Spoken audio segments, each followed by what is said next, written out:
You have turned the Deen of Allah, as revealed to the Prophet Muhammad, into a religion about Muhammad. Don't believe me? Let me show you how you have slowly, over centuries, drifted away from the message and replaced the Creator with the messenger. You have been told this is love. You have been told this is respect. But when we weigh your actions against the scales of the book, the reality is far more uncomfortable. Imagine walking into a space dedicated to the Creator of the entire universe, the infinite, the unseen, the one who has no partners and no equals. You look at the walls, and what do you see? Right next to the name of the Almighty, in the same font, at the same height, and with the same level of artistic reverence, is the name of Muhammad. We have been told for centuries that this is honor. But if we step back and look at the psychological reality, we are witnessing something far more radical. We are witnessing the transformation of a divine system of life into a personality cult. If the concept of monotheism, the absolute oneness of the Creator, was not drilled into the minds of the masses with such intensity in the Quran, we would have reached the final stage of this evolution long ago. The author of the book warned us repeatedly that he does not forgive the association of partners with him. If it weren't for that one lingering fear of the word shirk, people would have already carved statues and placed them in the center of their mosques. But make no mistake, even without statues, you carry on doing shirk in other ways. Consider the entry point into this religion. Every person is told they must recite a specific formula to become a believer.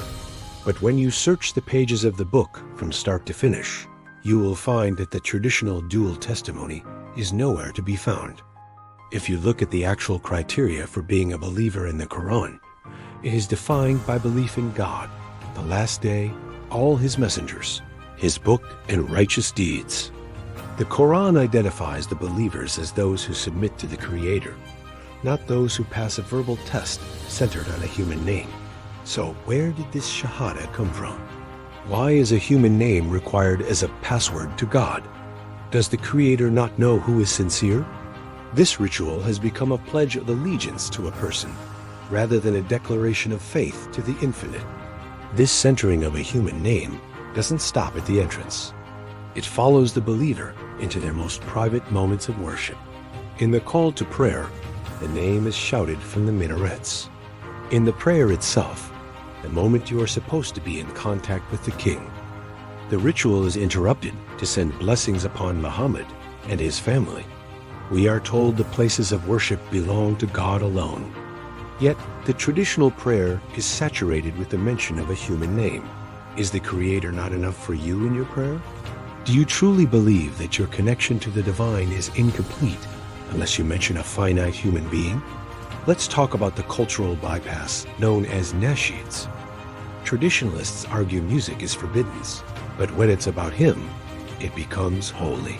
They have simply relabeled the behavior to suit their narrative. What are Christian hymns sung in a church, if not nasheeds, about Jesus? Just like the Christians gathered in a hall, swaying to voices singing glorifying a man, nasheeds and noahs are the halal version of music that serves the same purpose. Emotional manipulation to bind the hearts of the masses to a personality. This obsession has reached physical veneration. Millions travel to visit a grave, standing in long lines just to pay their respects.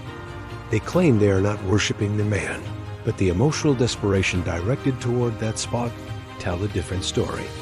In the book, we are told in chapter 2, verse 285, that the believers make no distinction between any of the messengers. But tradition has singled one out and turned him into a gatekeeper. Why? Because the religion is no longer about the message. It is about the man. Look at the walls of your homes, your offices, and your cars. Why is it a requirement to have that name plastered everywhere? When you place that name right next to the name of the Creator, you are consciously or unconsciously creating a partnership. You are training your brain to see them as a unit. This focus on trivial details, what he wore, how he slept, is a brilliant distraction.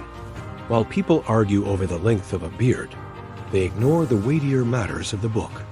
They have traded the criterion for a personality.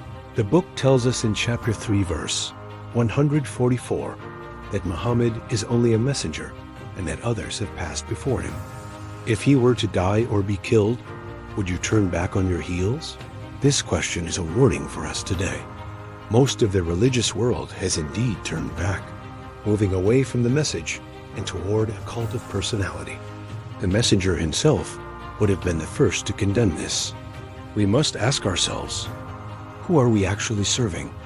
If your religion requires you to mention a human name more than the Creator, you are not practicing the monotheism of the book. If your heart feels more spiritual, hearing a song about a man than reading the law of God, you have been diverted. The messengers were honored by the message they carried, not the other way around. This is how the Deen was turned into a religion about a man. Let us return to the source. Let us return to the book that needs no partners and the Creator who needs no assistance. The choice is yours. Will you follow the religion about a man, or will you follow the Deen revealed by God? If you found this video useful, give it a like, and please consider subscribing to the Quran Alone channel. We do weekly videos looking at the true Islam of the Quran free from 1400 years of human interpretation.